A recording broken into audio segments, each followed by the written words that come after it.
ನಮಸ್ತೆ ಟಿವಿ 20 ಕನ್ನಡ ವಾಹಿನಿಗೆ ಸ್ವಾಗತ. ಪರಿಶಿಷ್ಟ ಜಾತಿಗಳಲ್ಲಿನ ಒಳಮೀಸಲು ಹಂಚಿಕೆಗೆ ಸಂಬಂಧಿಸಿದಂತೆ ರಾಜ್ಯ ಸರ್ಕಾರ ನಡೆಸ್ತಾ ಇರುವ ಜಾತಿ ಗಣತಿ ಸಮೀಕ್ಷೆಯಲ್ಲಿ ಭೋವಿ ಸಮಾಜದ ಜನ ಕಡ್ಡಾಯವಾಗಿ ಪಾಲ್ಗೊಳ್ಳುವುದರ ಜೊತೆಗೆ ಯಾವುದೇ ಗೊಂದಲಕ್ಕೆ ಸಿಲುಕದೆ ಜಾತಿ ಕಲಂನಲ್ಲಿ ತಮ್ಮ ಮೂಲ ಜಾತಿ ಭೋವಿ ಅಥವಾ ಒಡ್ಡರ ಎಂದೇ ನಮೂದಿಸಬೇಕು ಅಂತ ಕರ್ನಾಟಕ ರಾಜ್ಯ ಭೋವಿ ಅಭಿವೃದ್ಧಿ ನಿಗಮದ ಅಧ್ಯಕ್ಷ ಎಸ್ ರವಿಕುಮಾರ್ ಮನವಿ ಮಾಡಿಕೊಂಡಿದ್ದಾರೆ. ನಗರದಲ್ಲಿ ಶನಿವಾರ ಸುದ್ದಿಗೋಷ್ಠಿ ನಡೆಸಿ ಮಾತನಾಡಿದರು.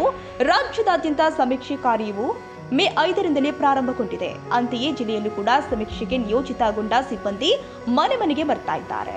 ಈ ಸಂದರ್ಭದಲ್ಲಿ ಸಮಾಜದ ಜನ ಯಾವುದೇ ನೆಪ ಹೇಳಿ ತಪ್ಪಿಸಿಕೊಳ್ಳದೆ ಅಥವಾ ತಾತ್ಸಾರ ಮಾಡದೆ ಸಮೀಕ್ಷೆಯಲ್ಲಿ ಕಡ್ಡಾಯವಾಗಿ ಪಾಲ್ಗೊಳ್ಳಬೇಕಾಗಿದೆ. ಗಣತಿಗೆ ನಿಯೋಜಿತಗೊಂಡಿರುವ ಅಧಿಕಾರಿ ವರ್ಗದವರು ಕೂಡ ತಾತ್ಸಾರ ಮಾಡದೆ ಪರಿಶಿಷ್ಟ ವರ್ಗದ ಜನ ಗಣತಿಯಲ್ಲಿ ತಮ್ಮ ದತ್ತಾಂಶ ದಾಖಲು ಮಾಡುವಂತೆ ಪ್ರೇರೇಪಿಸಬೇಕಾಗಿದೆ ಎಂದಿದ್ದಾರೆ. ಇಡೀ ಕರ್ನಾಟಕ ರಾಜ್ಯದ ಪ್ರತಿಯೊಂದು ಜಿಲ್ಲೆಯಲ್ಲೂ ನಾವೆಲ್ಲ ಸಭೆ ಸಮಾರಂಭಗಳು ಮಾಡಿ ನಾನು ಮತ್ತು ನಮ್ಮ ಇಮ್ಮಡಿ ಸಿದ್ದರಾಮೇಶ್ವರ ಗುರುಜಿಯವರು ಮತ್ತು ಎಲ್ಲ ಜಿಲ್ಲಾಧ್ಯಕ್ಷರು ಒಟ್ಟಿಗೆ ಮಾಡಿ ಇವತ್ತು ನಾಗಮೋಹನ್ ದಾಸ್ ಕಮಿಟಿ ಏನಿದೆಯಲ್ಲ ಅದು ಸಮೀಕ್ಷೆಗೆ ನಾವೆಲ್ಲರೂ ಸಹಕಾರ ಮಾಡಬೇಕು ಮತ್ತು ಅರಿವನ್ನು ಮೂಡಿಸ್ತಕ್ಕಂಥ ಕೆಲಸ ನಾವು ಮಾಡಿದ್ವಿ. ನಾವು ಮತ್ತು ನಮ್ಮ ಸ್ವಾಮಿಗಳು ಯಾಕೆಂತಂದರೆ ಗೂಳೆ ಹೋಗಿದ್ದಾರೆ ಭಾಳ ಜನ, ಮಹಾರಾಷ್ಟ್ರ ಇರ್ಬೋದು, ಬೆಂಗಳೂರು ಇರ್ಬೋದು, ಆಂಧ್ರ ಇರ್ಬೋದು, ಈ ಥರ ಎಲ್ಲ ಕಡೆ ಹೋಗಿದ್ದಾರೆ. ಅವ್ರನ್ನೆಲ್ಲ ಕರೆತರ್ತಕ್ಕಂಥ ಕೆಲಸ ಆ ಜಿಲ್ಲೆಯ ಅಧ್ಯಕ್ಷರು ಮತ್ತು ಪದಾಧಿಕಾರಿಗಳು, ನಮ್ಮ ಮುಖಂಡರು ಮತ್ತು ಮುಂಚೂಣಿಯಲ್ಲಿರ್ತಕ್ಕಂಥ ನಾಯಕರುಗಳು ಎಲ್ಲರೂ ಸೇರಿ ಅವ್ರನ್ನ ಕರೆತಂದು, ಯಾಕಂದರೆ ಇಲ್ಲಿ ಪರಿಸ್ಥಿತಿ ಅನುಗುಣವಾಗಿ ಅಲ್ಲಿ ಆ ಕಡೆ ಹೋಗಿದ್ದಾರೆ. ಇದು ಪ್ರತಿಯೊಂದು ಸರಿ ಜಾತ್ರೆಗೆ ಗೀತ್ರೆಗೆ ಬರ್ತಾರೆ. ಇದು ಒಂದು ಜಾತ್ರೆ ಅಂತ ತಿಳ್ಕೊಂಡು ತಾವೆಲ್ಲ ಬರಬೇಕು ಅಂಥೇಳಿ ನಾವೆಲ್ಲ ಹೋಗಿ ಅರಿವನ್ನು ಮೂಡಿಸಿದ್ವಿ.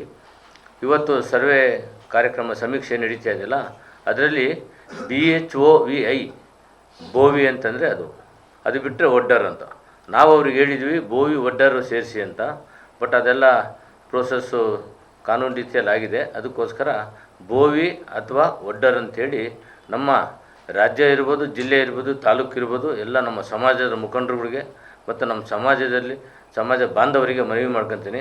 ಯಾಕಂದರೆ ಕಾಲಾವಕಾಶ ಕಡಿಮೆ ಇರೋದ್ರಿಂದ ತಾವುಗಳು ಮುಂಚೂಣಿಯಲ್ಲಿ ಹೋಗಿ ಬೇಗ ಮಾಡಿಸಿ ಅಂತಕ್ಕಂಥದ್ದು ನಾವು ಅವರಲ್ಲಿ ಮನವಿ ಮಾಡ್ತಾಯಿದ್ದೀನಿ. ಎರಡನೇದಾಗಿ ಇವತ್ತು ನಿನ್ನೆ ನಾಗಮೋಹನ್ ದಾಸ್ ಕಮಿಟಿ ಮತ್ತೆ ನಾವು ಭೇಟಿ ಮಾಡಿದಾಗ ಅವ್ರಿಗೆ ಹೇಳಿದ್ವಿ. ಯಾಕಂದರೆ ಮೊನ್ನೆ 2 ದಿವಸ ಇದು ಸಾಫ್ಟ್ವೇರ್ ಪ್ರಾಬ್ಲಮ್ ಇತ್ತು.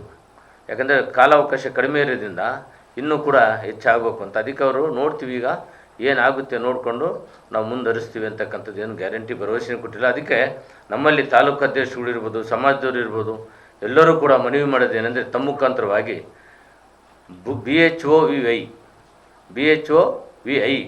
ಇದನ್ನು ಸರ್ವೆಗೆ ಬಂದಾಗ ಇದನ್ನು ಬರೆಸಿ, ಅಕಸ್ಮಾತ್ವಾಗಿ ಕೆಲವು ಕಡೆ ಒಡ್ಡರ್ ಅಂತಿದೆ, ಒಡ್ಡರ್ ಅಂತ ಬರೆಸಿ, ಬೋವಿ ಒಡ್ಡರ್ 2 ಬರ್ಸೋಕ್ಕಲ್ಲ, ಒಂದು ಕಾಲಮಲ್ಲಿದೆ ಅದು ತೊಗೊಳೋದಿಲ್ಲ, ಬೋವಿ ಅಥವಾ ಒಡ್ಡರ್ ಅಂತ ಬರೆಸಿ ಅಂಥೇಳಿ. ಮತ್ತು ನಮ್ಮ ಜಿಲ್ಲೆಯಲ್ಲಿರ್ತಕ್ಕಂಥ ಎಲ್ಲ ಮುಂಚೂಣಿಯಲ್ಲಿರ್ತಕ್ಕಂಥ ಎಲ್ಲ ನಾಯಕರುಗಳು ಇದ್ರ ಬಗ್ಗೆ ಸರ್ವೆ ಜೊತೆಗೆ ಅಧಿಕಾರಿಗಳು ಸಹಕಾರನೂ ನೀಡಬೇಕು. ಯಾಕಂದರೆ ಸುಮ್ಮನೆ ತರಲೆ ತಗೊಂಡು ಕೂರಬಾರ್ದು. ಯಾಕಂದರೆ ಆಧಾರ್ ಕಾರ್ಡ್ ಕೇಳ್ತಾರೆ, ಆಧಾರ್ ಕಾರ್ಡು ಮತ್ತು BPL ರೇಷನ್ ಕಾರ್ಡ್ ಇದೆ, ration card, voter I D ಇದೆ, ವೋಟರ್ ಐ ಡಿ ಮತ್ತು ಜಾತಿ ಸರ್ಟಿಫಿಕೇಟು, ಇಷ್ಟಲ್ಲಿ ಯಾವ್ದಾದ್ರು ಒಂದು ಇದ್ದರೆ ಸಾಕು ಅವರಿಗೆ ಸೇರಿಸ್ತಕ್ಕಂಥದಕ್ಕೆ. ಅಧಿಕಾರಿಗಳಿಗೂ ಕೂಡ ಸಮಯವನ್ನು ಕಳೆಯದೇ ಬೇಗ ಮಾಡಿಸಿದರೆ ಅವರು ಕೂಡ ಬೇಗ ಸರ್ವೆ ಆಗುತ್ತೆ, ಸಮೀಕ್ಷೆ ಆಗಿ ನಮಗೆ ವರದಿಯನ್ನು ಕೊಡ್ತಾರೆ. ಕನ್ನಡಿಗರ ಮೆಚ್ಚಿನ ನಿಮ್ಮ ಟಿವಿ 20 ಕನ್ನಡ ವಾಹಿನಿ ಇದೀಗ ಟಿವಿಯಲ್ಲಿ ಲಭ್ಯ. ಕರ್ನಾಟಕ ಮತ್ತು ದೇಶ ವಿದೇಶದ 360 ಡಿಗ್ರಿ ಸುದ್ದಿ ವಿವರವನ್ನ ಪಡೆಯುವುದಕ್ಕೆ ಟಿವಿ 20 ವಾಹಿನಿಯನ್ನು ಲೈಕ್ ಮಾಡಿ, ವಿಡಿಯೋಗಳನ್ನು ಶೇರ್ ಮಾಡಿ, ಕಮೆಂಟ್ ಮಾಡಿ, ಸಬ್ಸ್ಕ್ರೈಬ್ ಮಾಡಿ. HCN ಕೇಬಲ್ 842 ನಂಬರ್ನಲ್ಲಿ ಹುಕ್ಕೇರಿ ತಾಲೂಕು ಹಾಗೂ ಸಂಕೇಶ್ವರದ ಸುತ್ತಮುತ್ತಲಿನ ಹಳ್ಳಿಗಳಲ್ಲಿ ಲಭ್ಯ. PCN ಕೇಬಲ್ 129 ನಂಬರ್ನಲ್ಲಿ ಹಾರುಗೆರೆ ಸುತ್ತಮುತ್ತಲಿನ ಹಳ್ಳಿಗಳಲ್ಲಿ ಲಭ್ಯ. ರಾಯಬಾಗ್ ಡಿಜಿಟಲ್ ಚಾನೆಲ್ ಕೇಬಲ್ 80ನೇ ನಂಬರ್ನಲ್ಲಿ ರಾಯಬಾಗ ತಾಲೂಕಿನ ಸುತ್ತಮುತ್ತಲಿನ ಹಳ್ಳಿಗಳಲ್ಲಿ ಲಭ್ಯ. UDCN ಕೇಬಲ್ ನೆಟ್ವರ್ಕ್ ಉಗಾರ ಸುತ್ತಮುತ್ತಲಿನ ಹಳ್ಳಿಗಳಲ್ಲಿ ನಿಮ್ಮ ಟಿವಿ 20 ಕನ್ನಡ ವಾಹಿನಿಯೂ ಲಭ್ಯ.